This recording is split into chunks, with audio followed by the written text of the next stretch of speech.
Well, it's a pleasure to be here. I was telling my students in my two classes this morning that I've received verbal affirmation and written affirmation that apparently people are praying for me for this time. Maybe you all have something I don't know, but my task here this morning is the same task roughly that I did 4 years ago, where I had to stand before you and explain to you by the numbers and what the implications were for Barack Obama's re-election in 2012. Let me give you the short of that just as a point of comparison here before we dive into the electoral victory for Donald Trump. Barack Obama won 4 years ago because, and the rage in the literature up until November 8th was this, that Barack Obama had successfully taken a slice of the American electorate and enjoyed a measure of that electorate to such a degree that he only needed to win the preponderance of 40% of the electorate and could lose the remaining 60% of the electorate, which is what he did. The coalition of the ascendant is what they call it, is made up of 4 different groups, and Hillary Clinton's task in this election was to recreate that magic. And she largely failed to do that. That's one of the things we'll unpack a little bit here this morning. But the 4 electoral constituencies that in 2012 represented 40% of the electorate were African Americans, Hispanics, single women, and millennials. Barack Obama got such a large majority of that vote, I think I have a slide to this effect, that he lost fairly closely the remaining 60%, but still fairly comfortably won the election. Hillary's strategy was to recreate that magic. And one of the things I'll say to you is that she failed to do that. This is supposed to be a kind of neutral presentation. This is a political science presentation to you.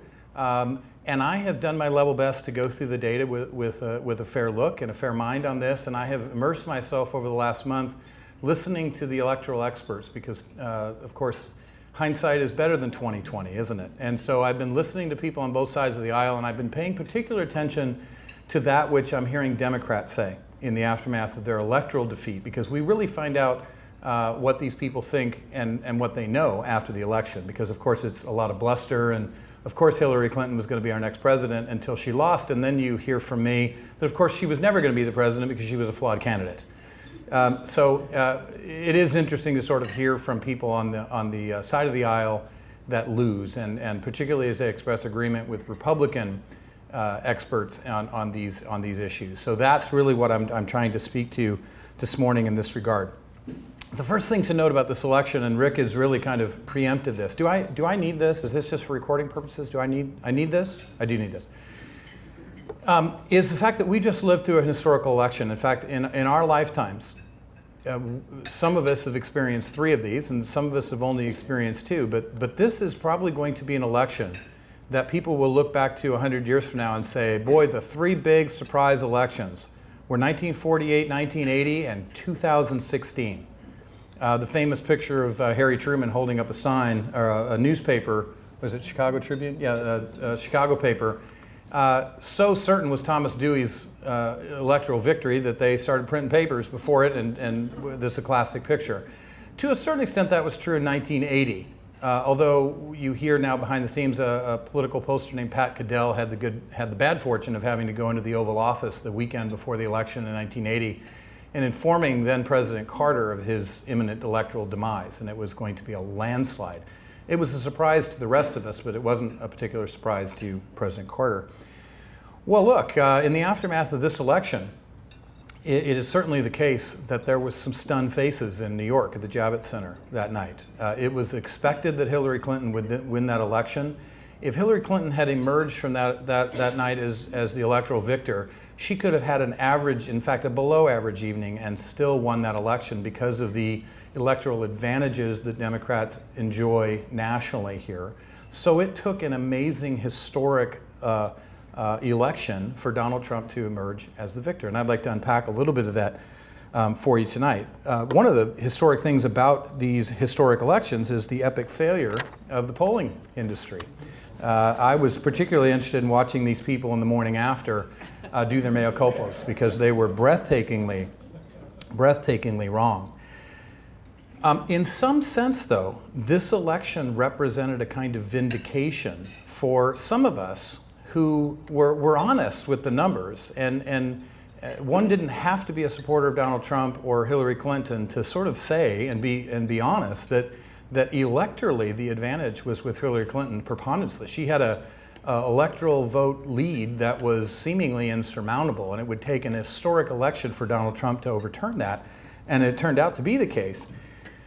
But I kept trying to say to people in the ramp up to the election, particularly during the nomination season when the Republicans had probably one of the strongest fields of candidates that the Republican Party or any party has in modern times fielded, and Donald Trump emerged from that.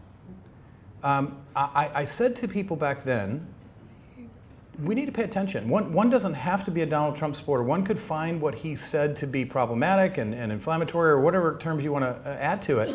But there was something about the fact that in a very strong candidate cadre of Republican office seekers, Donald Trump emerged from that. And I remember saying to people in professional and casual settings, pay attention to something here. There's something afoot in the mood of the American people that is circumventing the obvious frailties that this man has. Just a quick point of fact here, I don't want to blow our time, but I heard from one of the leading electoral experts in the country in Washington this past summer, and he said, do you know when Donald Trump emerged from that field as the person who would be the eventual Republican nominee? We see the numbers. He started to separate from the field, and it was a December speech that he gave that he offered banning Muslim immigration from countries that had terrorist sort of tendencies and leanings. That's when he separated himself from the pack, interestingly enough. So in some sense, Trump's election here represents a kind of vindication for those of us who were saying, look, this might be more about the electorate and its mood than it is particularly about the candidates in question. It was certainly the case in the Republican nomination process, but even during the general election, in which Trump's Access Hollywood videos came out, his not so stellar performances in the debate, in these series of debates, what you saw happen was a dip in the poll for Trump's numbers temporarily, but they came right back up, and you did not see an associated increase in Hillary Clinton's support.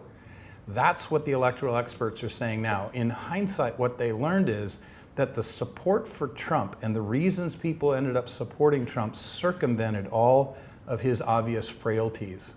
And not to focus too much upon that. So I offer for your consideration in that light this video. This video got a lot of play in the recent past, and it indicates something here, not only of the historic nature, but the fact that people missed something. And that's really why I want to show you this quick video. That got a lot of play, and there are a host of videos out there like that. That's just a small sample of the fact that people laughed at the proposition that this man could be elected. They called him a clown. They thought that the beginning of this is the beginning of the end. A month prior to this man's ascendancy to the presidency, his own party, large parts of his own party, were calling for him to drop off the ticket and let Pence be the top of the ticket. And yet this man still emerged as the president. So what I'd like to offer for your consideration, and this is sort of a consensus opinion amongst political experts on both sides of the aisle, is that this election really reflected more of the mood of the country and a particular slice of the country, more so than it did maybe about the man himself, eventually, who emerged from the presidency. And I'd like to give you some examples of that via these next slides. The other thing I'd like to say to you is that in the aftermath of this election, and political scientists will be looking at this in the years and decades to follow, the Democratic Party is at an historic low. The last 8 years have represented a marked decline in Democratic politics. I'll show you some numbers here in a minute. After we do that, very briefly, I'm going to walk through these slides fairly quickly. If for some reason you want to copy these slides, I'll make them available to Rick. But just for our sake of our time, I'll have to walk through kind of giving you a narrative of the story here. But in terms of the mood of the electorate, again, I return you to what I kept asking people. What's going on here? That this person, with all his faults and frailties and his virtues, not to unnecessarily, but Donald Trump was his own worst enemy in many ways, giving his critics a lot of fire to critique him and giving a lot of people a lot of reasons not to vote for him. But yet at the end of the day, that he still did. This election represented a general cultural mood and a change election. and a marked change election. His particular election demonstrates a kind of a real strong expression of the people's willingness to change. Let me show you some slides to that effect. These come right out of polling data from exit polling. How satisfied are you with the way things are going? Those who were not very satisfied or not at all, which represent the majority electorate, expressed those kinds of opinions. So the general right-wrong direction of the country was in favor of voting for a change. And Hillary Clinton did not, despite her efforts, to portray herself as a candidate of change. Do you think things are in the country are on the seriously wrong track? 69% of people voted for Trump, and that represented 62% of the electorate. 62% of the electorate said that the country is on a seriously wrong track, and almost 7 out of 10 voted for Donald Trump. Which candidate can bring change? 83% voted for Donald Trump. The policies of the next president should be the same as Obama, more conservative or more liberal. 48% said they should be more conservative. Which best describes your feelings about the way the federal government is working? Satisfied but not enthusiastic, dissatisfied but not angry, angry. Of those who were dissatisfied but not angry, representing 46% of the electorate, more voted for Trump than for Clinton. If you were angry about the direction of the federal government, 23% of the American electorate, 77% went Trump. Do you think the condition of the nation's economy is good, not so good, or poor? If you thought it was not so good, Trump won 55-39. If you thought it was poor, Trump won 80-20. Pretty significant. What if these two last ones I'll run through, demonstrating a kind of general mood of the country toward change, despite the liabilities of the change candidate? That's my main theme to you this morning, are these two. What if voters who were actually showing up to vote thought neither candidate was honest or trustworthy, and both candidates gave us plenty of reason to believe that neither was honest or trustworthy? But if you had to hold your nose and vote for one of them, look at the numbers that Trump got. 45% of these went for Trump, 40 went for Clinton. And that's the close measure. Here's another one. What if neither candidate expressed the temperament to be president, which was supposed to be Trump's big liability? Of those voters, 14% of the electorate, 7 out of 10 went for Trump. What if voters saw that neither candidate was seen as qualified, Hillary's great strength? Of these voters, 7 out of 10 voted Trump. These are just the numbers, reflecting of a kind of mood amongst the electorate. Let me give you some quick numbers of the other piece here because our time wanes. In terms of how 216 represents perhaps either a high point or a continued shift away from democratic politics. Here's a quote by the president that I'm struggling to read because I'm getting old. That he said not too long before Election Day, "If you care about our legacy, realize everything we stand for is at stake.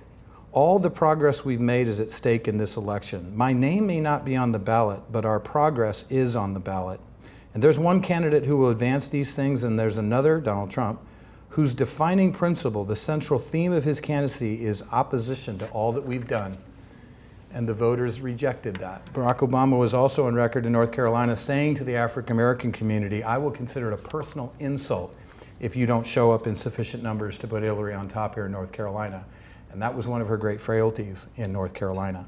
Look at the losses. I won't take the time to read all these things, largely because I'm struggling to see this small print in front of me. But look at the Democratic losses since 2008, which represented a very high watermark in recent Democratic politics. A net loss of 13 governorships, 9 Senate seats, 63 House seats, 949 seats in the state legislature. 29 state legislative chambers were lost during the last 8 years. How about on the other side, Republican strength? 69 of the 99 state legislative houses are controlled by the GOP. Over half of legislative seats, well over half, are controlled by the GOP. 32 states have legislatures that are completely controlled by the GOP. 24 of those states, the GOP has a unified, and also means they have a governor of the same party that controls the states. We live in one of the 6 states where the Democrats have unified government.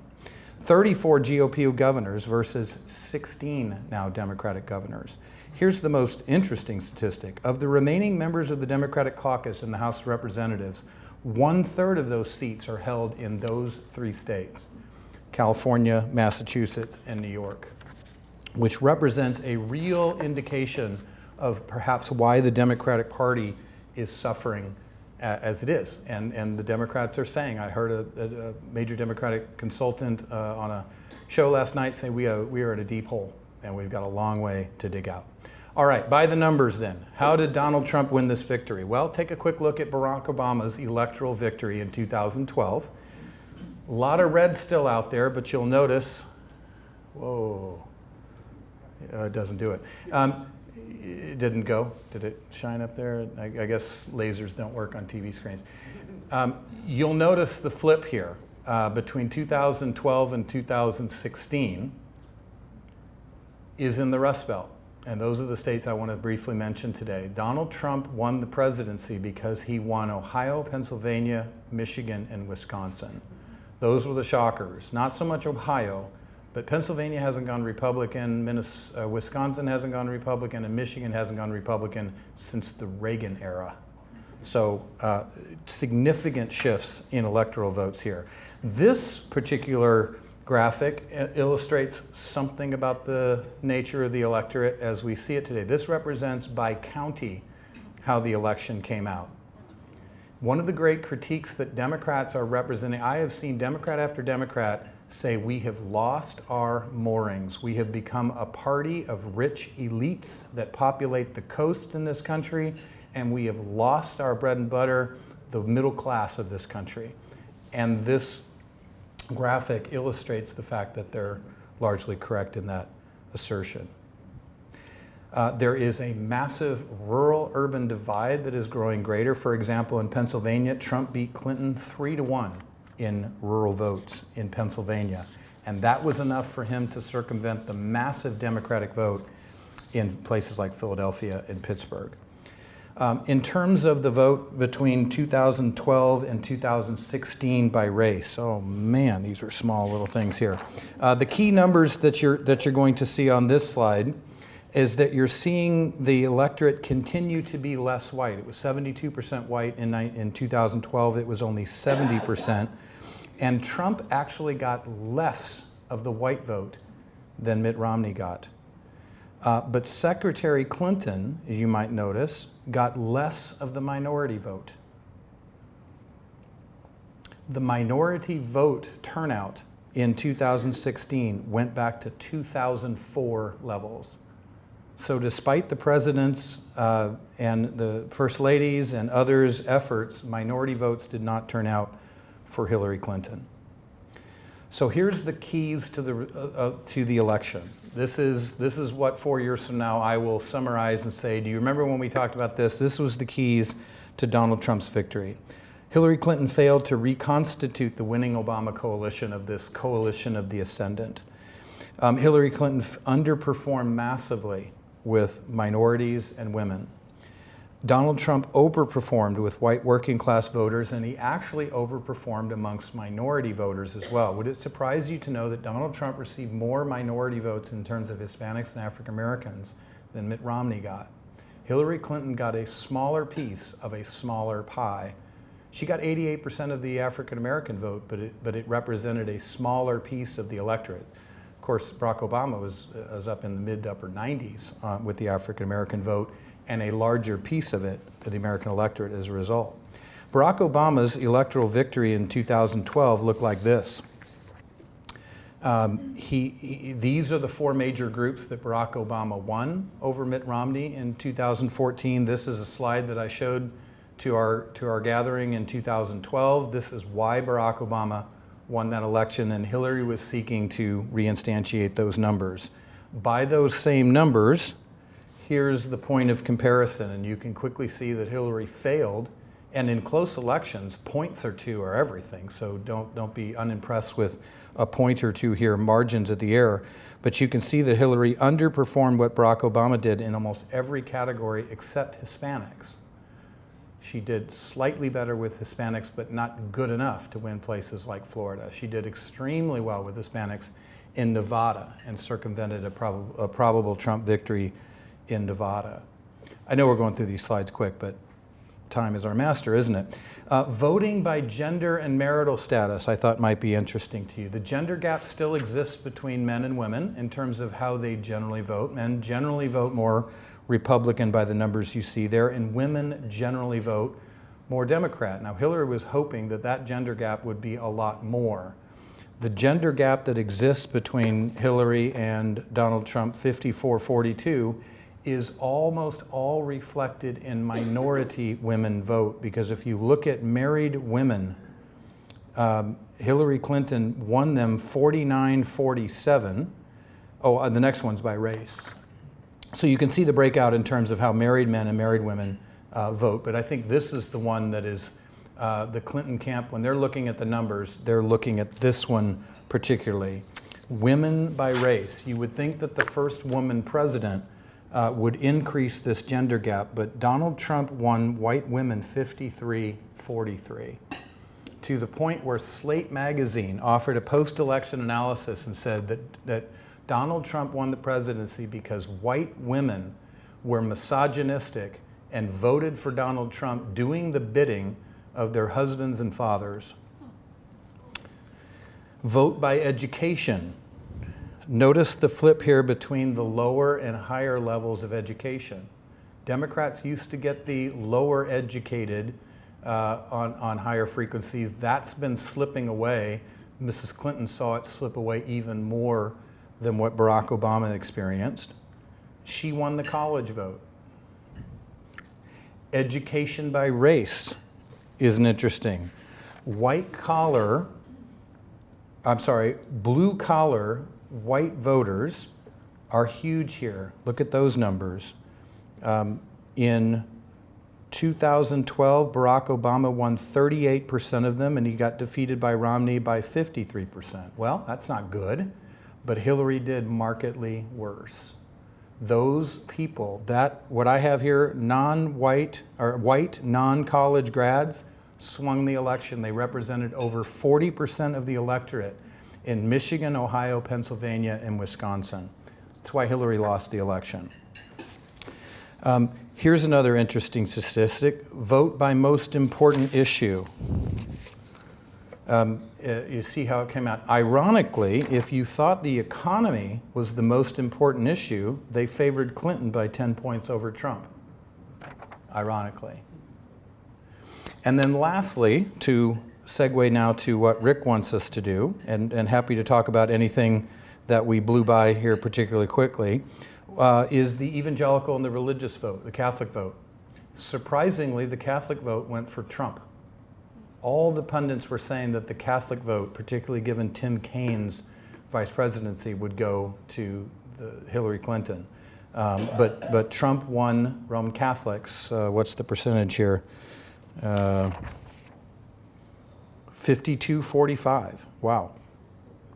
Now, the evangelical vote, what would account for the fact that historically high, and this is my segue into what I think Rick wants to share with us, what would account for the fact that 81% of self-professed evangelicals would vote for Donald Trump, higher in number than even the likes of McCain and Romney there, but even higher than the likes of George W. Bush. George W. Bush was in the 70s. How could this be? One of the issues that came out, I forgot to put a slide together on this, was that those who thought that the Supreme Court was the most important issue, 21% of the electorate expressed that the Supreme Court was the most important issue that they were voting on. Trump won 56% of that vote. And that is certainly tied together with the evangelical vote.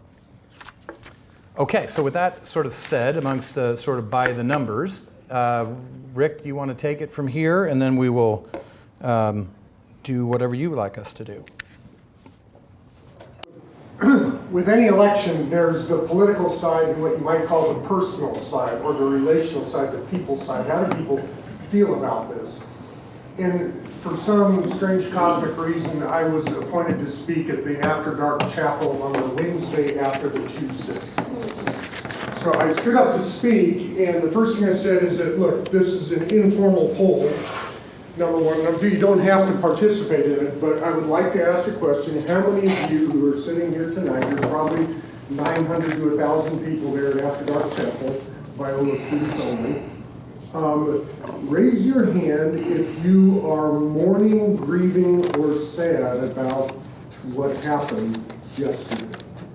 And the other option is to raise your hand if you're feeling relieved, encouraged, or hopeful about what happened yesterday. And I got almost exactly a 50-50 split. Very interesting. I did the same thing in 2 classes that I teach. One of them, I actually divided them up. It's a money, sex, and power class, and we're doing the part on power. I thought, well, this is apropos. So we divided into discussion groups on that. We had 12 people in one group and 14 in the other. And so I realized this is a very divided electorate at Biola. How did we feel about what happened? Wow. We felt divided, number one, and number two, intense. I had a stream of people coming up and talking to me after I spoke at the After Dark Chapel. People who I'd never met before, students, but I only get a tiny slice, and particularly minority students, but a good number of other students as well who were fearful, just plain fearful.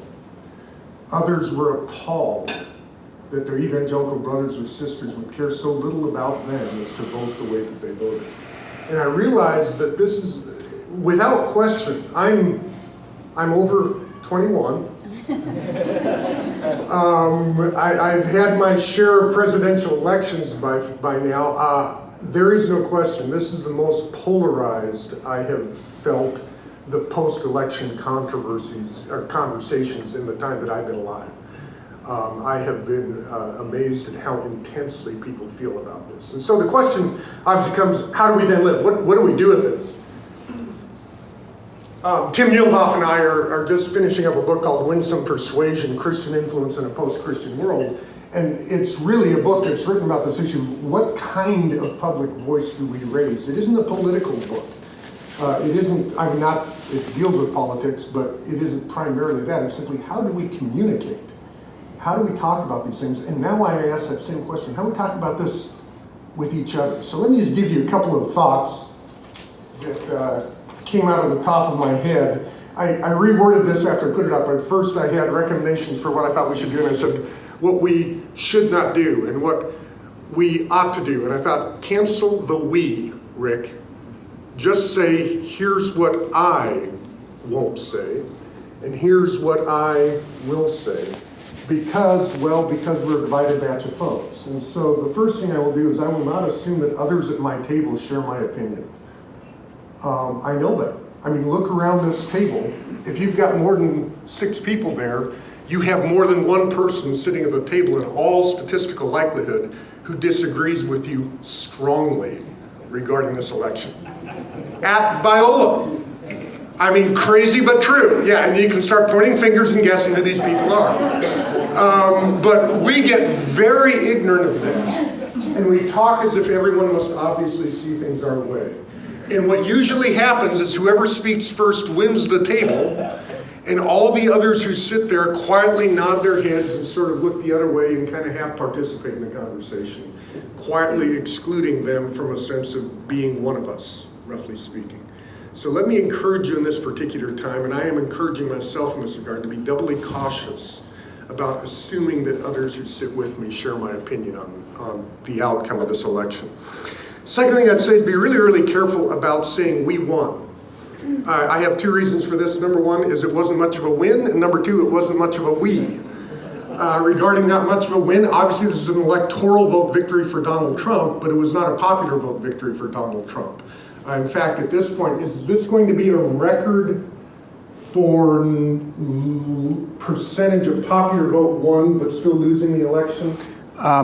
Because I know it's significantly more than for Bush. Only because Hillary Clinton won a historic margin of victory in the most populous states of California and New York. Yeah, but the outcome is this, that we have never had a larger I think that's right. I think that's right. Gap between the popular vote and the Electoral College outcome. Assuming, is the Electoral College voted? 19th. Yeah, so I guess we don't know what the Electoral College is. Part of why I say that, I was clicking through things right after the election and found a published document giving all kinds of private information, including cell phone numbers, of the members of the Electoral College. Published by the #NotMyPresident Coalition, encouraging us to exert pressure on the electors to vote contrary to who they had committed to when they were running. So that's the atmosphere that we live in. So anyhow, we still live in a country where we're committed to abortion, dismantling sexual morality, deconstructing religious freedoms, all these things that have been characteristic of the last 8 years. That didn't change on November 8th. All of those attitudes are still embedded in our culture. So this sweeping change, I don't know what's going to happen. Now the political climate is, I think there's no question there has been surprises, shock, awe, wonder. But the question is, on all these issues, are we really in a different place? And I am skeptical of how much that change will really happen. Second, I'm a little worried about the we. I think at the very best, what you might say is evangelicals have been of two minds about this election. For evidence, I give you Wayne Grudem. Only one person, but of two minds. And so he was, in favor of Donald Trump and got blasted for that. Then he changed away from Donald Trump, asked him to withdraw, and then a few weeks later he said, "Well, no, we'll go for Trump after all." And I don't mean to mock Wayne Grudem. I think I felt that probably within single days in the course of the last several months. So. Yes, a person like Wayne Grudem has gone back and forth on this issue. Al Mohler, president of the Southern Baptist Seminary, strongly opposed Donald Trump's candidacy throughout. As he put it, Americans have retained enough moral sense to know that character matters in the choice of a babysitter. If this is true, we can hardly with a straight face claim that character is irrelevant to those who hold the highest positions of political leadership. Marvin Olasky, the editor-in-chief of World Magazine, a very conservative political voice, said 18 years ago, World printed a cover picture of Bill Clinton next to the headline, "Time to Resign." Clinton had denied having sexual relationships with Monica Lewinsky, but her stained blue dress bearing Clinton's DNA was proof enough that he had used his power for adulterous purposes and then lied about it. This month, the videotape showed Donald Trump making lewd remarks about groping women's genitals. The standards we applied to Bill Clinton in 1998 are relevant to Donald Trump in 2016. A Clinton resignation would have been a good thing for American moral standards in 1998. A Trump step-aside would be a good thing for American moral standards in 2016. This is from an editorial by Marvin Olasky entitled "Unfit for Power," where he encourages Christians not to vote for Donald Trump. Russell Moore, president of the Ethics and Religious Liberty Commission and Public Policy Arm of the Southern Baptist Convention, called evangelical support for Trump a disgrace and a scandal. The damage done to the gospel this year by so-called evangelicals will take longer to recover from than the 1980s TV evangelist scandals. Mark Galley, editor-in-chief of Christianity, wrote an interesting piece where he talks about Christians looking at each other and saying, how could you possibly have voted for blank? Doesn't matter who you put in the blank. You have evangelicals looking at each other and saying, how could you, fellow Pew member, have voted for that? Not just that you voted differently, but seriously, how put he frames his discussion of that in language about what happens when a couple, the last kid leaves the house and they look at each other and they wonder, who is this person in the house with me that I've lived with for 20 years? Is it time to get a divorce? That's how he frames the language in that discussion. And all I'm trying to do with that is to just underscore the fact that though evangelicals famously voted now for 80% in favor of Trump, there are profound profoundly large numbers of evangelicals. And the ones I have just cited, I think you would identify those names as among the most conservative voices in evangelicalism. Al Mohler is not a hotbed of liberalism. But you couldn't find a person who was hotter about the problems of evangelicals supporting Donald Trump. So I worry about the we in we want. And I worry about the one in we want. I'm not sure either are so apropos. Well, a minute ago I had a little... Matthew? Oh, there we go. A couple things I think would be good to do. Number one, just say, look, this is a Sophie's Choice. If you're familiar with that movie, it's a woman who's asked by a Nazi person as they're going out to concentration camp, which of your two children do you want me to shoot? And she has to decide. And so Sophie's Choice has become for some kind of an iconic example of a choice between two terribly bad options. Julie Royce, she's a political commentator with Moody Radio Network. So again, very main, solid, conservative evangelical place here, but she said there is no moral vote in this election. Only when compared to Hillary Clinton can Donald Trump come even close to resembling a decent human being. Let's be honest, this is like saying I'm better looking than Quasimodo. Now, I'm not a huge fan of inflammatory rhetoric at moments like this, but the point's well made, I think, for many of us. We looked at these two options and we shook our head. Now, part of why I want to affirm that isn't because I want to dump on either Donald or Hillary, but simply to remind myself, when I sit beside a person who disagreed with me on this election, that may be because they made Sophie's Choice in the opposite direction. They chose the little boy instead of the little girl, or whatever. I don't remember what it was in the movie. But it's hardly fair for me to look at them and say, how dare you? The point is that there were profound reasons. People ask, how could you possibly, do you care more for your own pocketbook than the life of every black male in the United States? How could you vote for this man? And vice versa, you care so little about babies in a womb that you will vote for this woman. And when we characterize each other that way, there is no way we'll be able to sit down at peace at the table. And we need to stop and look and say, this is a difficult choice in problematic matters, and I will respect the choice that you make. Another thing that I would love to see us do is affirm that character still counts. And I suppose since Scott had so many slides with graphics, I figure I had to drum up one. Question is asked by Pew Trust in a survey about can an elected official behave ethically even if they've committed transgressions in their personal life? In other words, how does character connect to political integrity? Do we need to vote for people of character? 2011, they asked this question. Let me put this up here so I can see it. Overall, with all Americans, I think it was 42% who said that they can behave ethically. Roughly 60% of Americans said, not so much. For white evangelicals, only 30% thought you could be ethical in office if you weren't ethical in your private life. Mainline whites were around 40%, Catholics a little over 40% on that, and unaffiliated is a little over 60% who thought, oh sure, you can behave ethically in office if you are corrupt in your personal life. So that's what it was in 2011. 2016, suddenly we're at 60% say, yeah, no problem. You can behave ethically in office even if you're not ethical in your home life. For white evangelicals,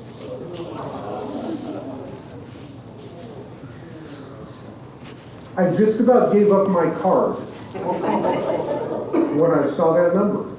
72%.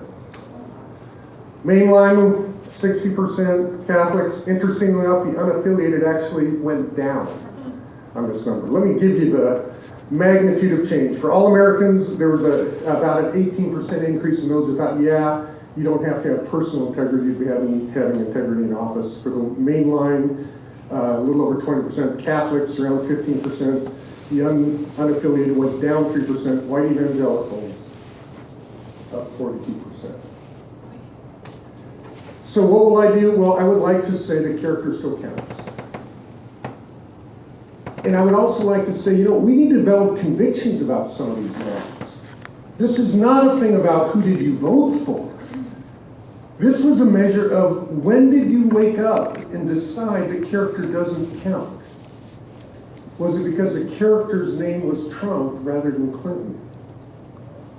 Well, if that's the case, I would like to argue that that almost technically does not count as a conviction. That's a piece of pragmatism. And if we feel like this is a pragmatic issue, let me encourage us to speak about it in pragmatic terms, not in terms of conviction.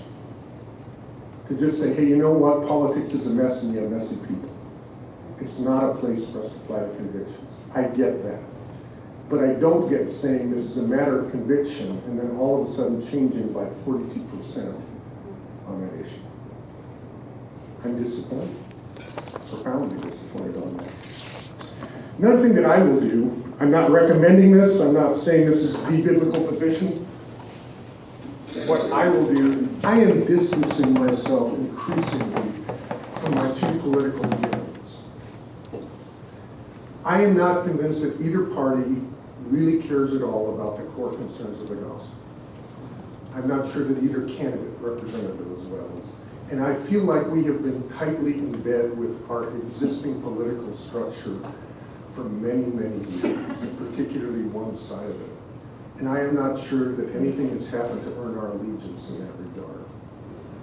And at some point, I think it's time for me to become more worried about my witness and my vote, and perhaps more concerned about the kingdom and my nation. Or at least to remind myself of what my rank ordering of those two items of great concern to me are.